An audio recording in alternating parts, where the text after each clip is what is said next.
ഷിംജിത ഇപ്പോൾ പിടിയിലായിരിക്കുന്നു എന്നുള്ള വിവരം പുറത്തുവരുന്നുണ്ട്. നേരത്തെ അതുമായി ബന്ധപ്പെട്ട സൂചനകൾ ലഭിച്ചിരുന്നു. ആ ദൃശ്യങ്ങളിലേക്കാണ് ഇപ്പോൾ പോകുന്നത്. ഷിംജിത മുസ്തഫ ഇപ്പോൾ പിടിയിലായിരിക്കുകയാണ്. പോലീസ് ആത്മഹത്യാ പ്രേരണാകുറ്റം ചുമത്തിയാണ് കേസെടുത്തത്. തൊട്ടുപിന്നാലെ ഷിംജിത ഒളിവിൽ പോയിരുന്നു.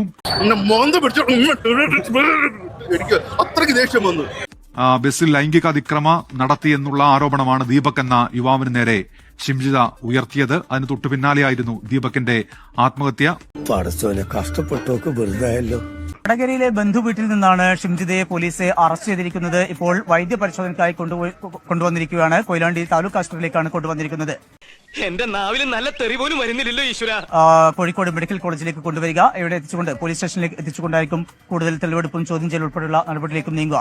ഇമാതിരി ടീമിനെ എന്റെ കൈ കിട്ടിയ ഞാടി നല്ല ഇടിയിടിക്കും. ഇതിൽ ഏറ്റവും പ്രധാനപ്പെട്ട കാര്യം ഈ മൊബൈൽ ഫോൺ കണ്ടെത്തുക എന്നുള്ളതാണ്. ആ നടപടിയിലേക്കാണ് അതുമായി ബന്ധപ്പെട്ട് പോലീസ് നീങ്ങുന്നത്. കണ്ടറിയണം കോശി, നിനക്കെന്താ സംഭവിക്കാതെ.